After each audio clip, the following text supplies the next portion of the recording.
Well, another beautiful day out here at the tiny house build. If you've seen any of the other videos, you'll notice that this thing's really coming along. With the weather out here today, I'm not going to be up on the roof because it's too darn hot. And so I'm going to work on another task, and what that is putting on the deck boards on the walkway as well as the deck.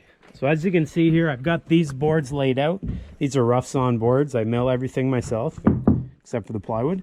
And so I got these positioned. They're not secured yet. And then I'm going to move on to the back here, the actual deck part. So I've got this section and this section. Now, what I want to do first is I want to get a layout so I have an idea how far my material is going to stretch. If you look over there on the trailer, probably can't see it, but I only have so much material left. And so because I'm making this lumber, it's not just a matter of going to the store and buying more. It takes time. So I try to lay out the material as best I can so that I can have it go as far as I can. All right, so hopefully this is enough, but what I've milled up is 1.25 inches by, I think this happened to be 5-inch wide material. So 1.25 inches, 5 inches wide. When you're at the lumberyard and you're buying deck boards, they call them 5/4, meaning they're a full 1-inch thickness. 5/4 is basically the rough thickness before it gets milled down or planed down to the finished product that you buy. So this is a little bit more than that, so 1.25 inches by a true 5-inch. So what I'm going to do is I'm going to secure them with screws. Now keep in mind, this is green lumber. These aren't that well dried. These were cut down and then basically milled, and they are here in front of you. So what I'm going to do, because they're still going to shrink some as they dry, I'm just going to put one screw on each floor joist, right in the middle. What that will allow is for the wood to move, expand, or contract, and not crack the wood. If I were to go ahead and secure it as I normally would, 2 screws on each side, or 1 screw on each side, if that board were to shrink, it would probably crack. Therefore, I'm just putting 1 in. So I'm going to go ahead and do that, get started on the left edge, make my way to the right edge. The reason there's nothing here is because I'm going to have to reduce the width on one of my boards. Now, one thing to pay special attention to when you're decking anything is where the seams are. Notice there's a seam here, and then a seam up there. You never want to have the seams directly across from one another. Okay, not only does that provide some structural importance, but it also is aesthetically pleasing. Now, if this was a true deck, I realize it is a deck, but if this was a deck at like your house, let's pull that back a bit, you wouldn't put 90-degree butt edges up against each other. You'd cut them on a bit of a miter. You'd have angles here. For me, I'm not too concerned. It's probably going to shrink and open up that gap a little bit over time. Not a big deal. If you look down the lumber, it's not perfectly straight. It's not actually the same thickness all the time. Rough sawn, I wasn't too concerned. This is basically byproducts from cutting bigger timbers that I used in this project. So that's basically it. I'm going to get to work. Going to screw these down, and then we're going to move on to the back. Shouldn't be too big of a task.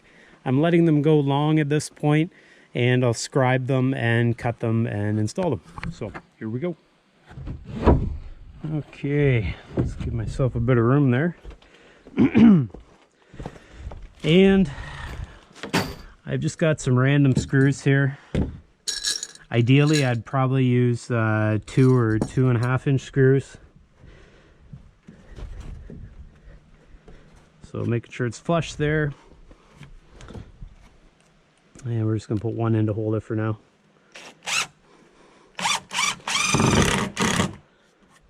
Okay.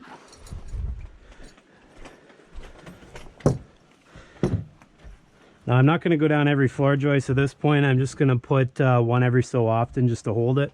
I'll come back and screw them in properly in a bit.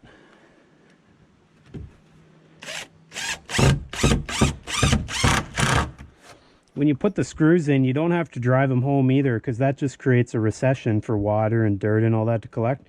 Just want it just below the surface.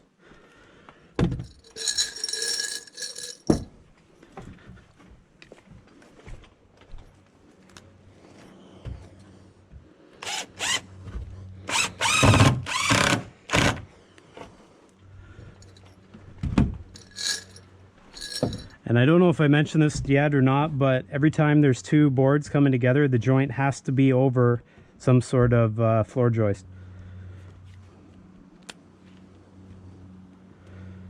And normally I'd put the screw right there, but if you look down, that would put the screw somewhere into here, sort of no man's land. So I'm going to either move it a little bit to the right or a little bit to the left. I'm just going to move it a bit to the right here. And see how I'm angling it? I'm angling it so I'm double sure to hit the floor joist. Okay, good enough for me.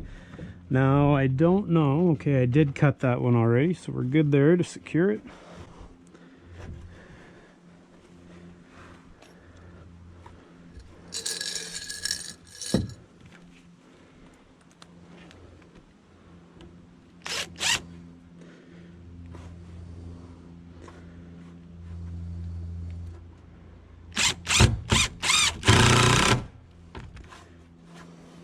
And see how that crack's starting to form? It's important to double check that it's not going to go all the way through the board. If it is, you can always back it out and move it. If it was going to be prone to cracking, what I would normally do, back it out, move the hole over, pre-drill it with a drill bit, and then put the screw back in it.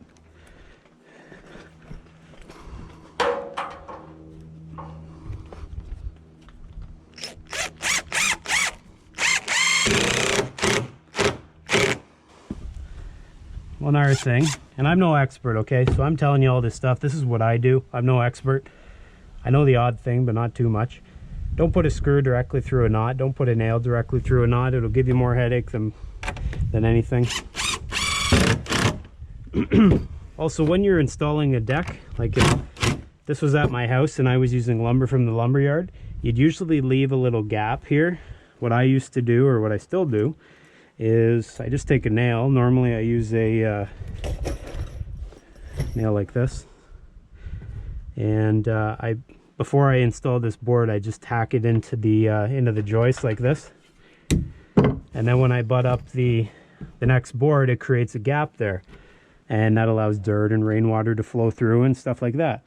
Now, because these boards are going to shrink, I know that because they're green lumber, that gap will naturally form.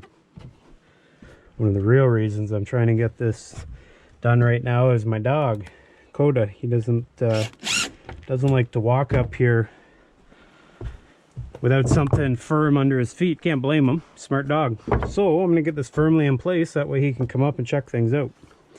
Now, another thing I do, notice this board, it's got a bit of a bow to it. See the gap here and no gap there, no gap up there. I use my cat's paw. I drive it in a bit to the floor joist, and look at this gap. You can close her up a bit. Alright, and then you can put the screw in. Okay, looks like a bit of fancy work here, but we'll get her done. So, I got that marked. We'll mark this post. Give ourselves just a smidgen of space there. Okay. Let's see what we're looking at. We'll say 4 3/8 from the back side. 4 3/8. Okay.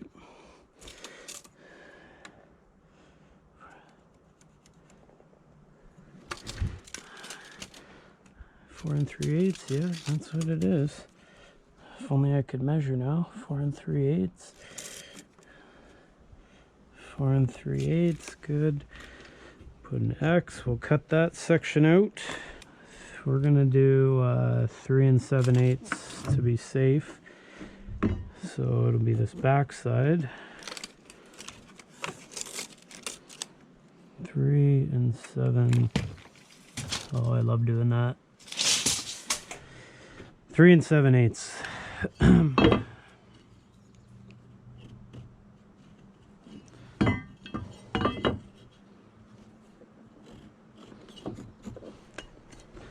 Okay, that should be the measure. That should be the cut. Let's see if we can do her. Okay, now I haven't test fit this, so let's see. Odds of this fitting, I'm feeling pretty good, but we'll find out. I'm I'm using some rudimentary tools. I don't have my jigsaw out here. And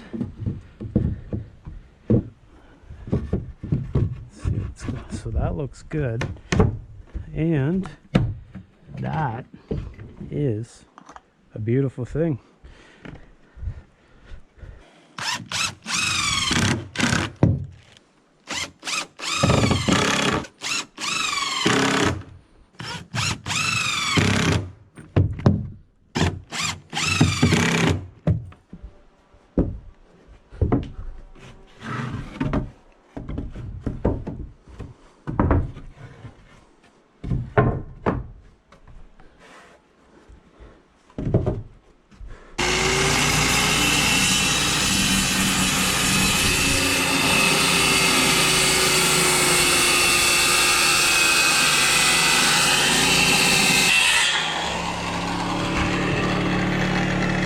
Well, folks, that does it.